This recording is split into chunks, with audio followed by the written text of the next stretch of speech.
ओम सूर्याय नमः। नमस्कार। अद्भुत प्रेरणा में आपका हार्दिक स्वागत है। अगर आप अपनी लाइफ में कुछ नया सीखना चाहते हैं तो चैनल को सब्सक्राइब जरूर करिएगा। तो चलिए शुरू करते हैं। छठ पूजा मुख्य रूप से बिहार, झारखंड, पूर्वी उत्तर प्रदेश और नेपाल के तराई क्षेत्र में मनाया जाने वाला एक महत्वपूर्ण पर्व है। इसे सूर्य उपासना का पर्व माना जाता है। छठ पूजा में भगवान सूर्य और छठी मैया की आराधना की जाती है। इस पर्व का मुख्य उद्देश्य परिवार की सुख समृद्धि और संतान की मंगल कामना है। यह पूजा वैदिक काल से चली आ रही है। छठ पूजा 4 दिनों का पर्व है जिसमें विभिन्न विधियों और अनुष्ठानों का पालन किया जाता है। आइए जानते हैं इन 4 दिनों की विधियों के बारे में। पहला दिन नहाए खाए शुद्धिकरण। नंबर 1 तिथि कार्तिक शुक्ल चतुर्थी। नंबर 2 विवरण। छठ पूजा की शुरुआत नहाए खाए से होती है। इस दिन व्रती यानी पूजा करने वाला व्यक्ति स्नान करके खुद को शुद्ध करता है और घर की सफाई करता है। नंबर 3 भोजन। इस दिन व्रती सादा भोजन करते हैं जिसमें लौकी की सब्जी, चना दाल और चावल का सेवन होता है। इसे मिट्टी के चूल्हे पर गंगा जल का उपयोग करके बनाया जाता है। नंबर 4 महत्व। नहाए खाए का अर्थ है नहा कर खाना, जो शुद्धता और पवित्रता का प्रतीक है। दूसरा दिन खरना, निर्जला व्रत की शुरुआत। नंबर 1 तिथि कार्तिक शुक्ल पक्षमी। नंबर 2 विवरण। खरना के दिन व्रती दिन भर निर्जल व्रत रखते हैं और शाम को पूजा के बाद प्रसाद ग्रहण करते हैं।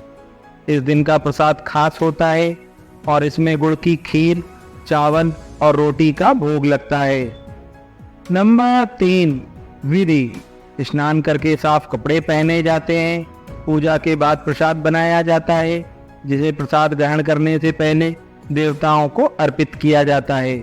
खरना के बाद से व्रती अगले दिन तक बिना पानी पिए निर्जल व्रत करते हैं। नंबर 4 महत्व। खरना आत्मशुद्धि और आत्म संयम का प्रतीक है जिसमें व्रती को अपने शरीर और मन को शुद्ध करने का अवसर मिलता है। तीसरा दिन संध्या अर्घ, सूर्यास्त के समय अर्घ। नंबर 1 तिथि कार्तिक शुक्ल षष्ठी। नंबर 2 विवरण। इस दिन व्रती सूर्यास्त के समय सूर्य को अर्घ अर्पित करते हैं। इसे संध्या अर्घ कहा जाता है। नंबर 3 विधि। बांस की टोकरियों में प्रसाद जैसे ठेकुआ, गन्ना, नारियल, केला और फल सजाए जाते हैं। व्रती और उनके परिवार के सदस्य जलाशय या नदी के किनारे जाते हैं।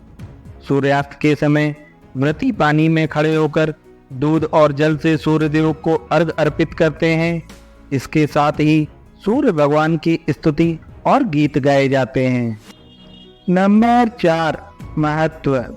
संध्या अर्घ के माध्यम से व्रती अपने परिवार और समाज की सुख समृद्धि के लिए प्रार्थना करते हैं।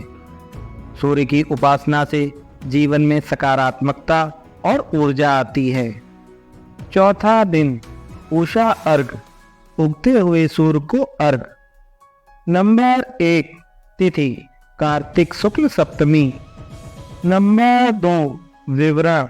चौथे और अंतिम दिन व्रती उगते सूर्य को अर्घ अर्पित करते हैं। इसके साथ ही व्रत का समापन होता है। नंबर 3 विधि।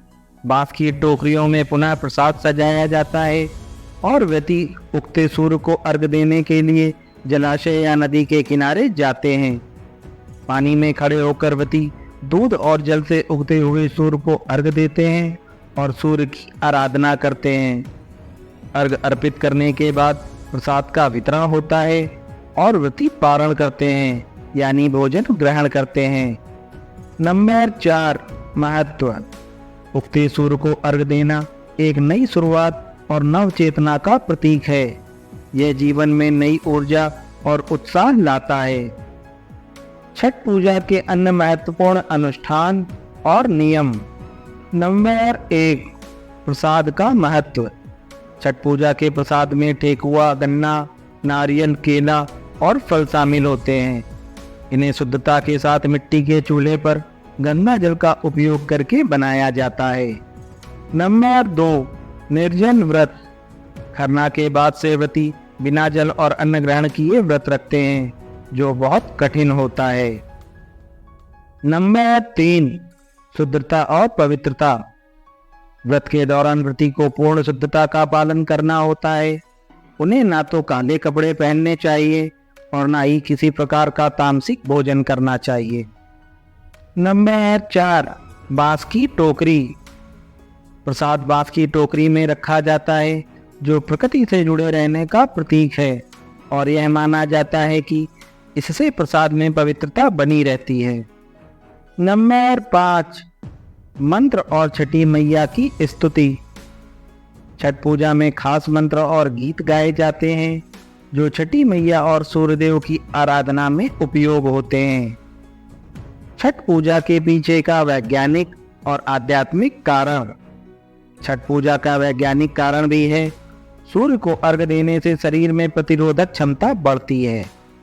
अर्घ देने के दौरान सूर्य की किरणों का जल पर पड़ना और फिर शरीर पर पड़ना स्वास्थ्य के लिए लाभकारी होता है।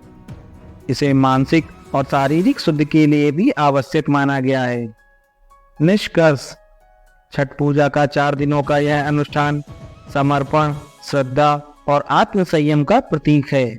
यह पर्व न केवल धार्मिक दृष्टि से महत्वपूर्ण है, बल्कि यह समाज में एकता और शुद्धता का संदेश भी देता है।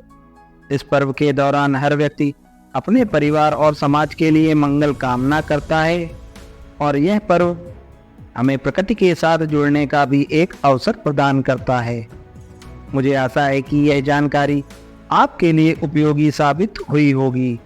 छठ पूजा की हार्दिक शुभकामनाएं। अगर आपको यह जानकारी अच्छी लगी हो तो वीडियो को लाइक करें और चैनल को सब्सक्राइब करें। ऐसी ही अन्य वीडियो के लिए जुड़े रहें अद्भुत प्रेरणा से। धन्यवाद।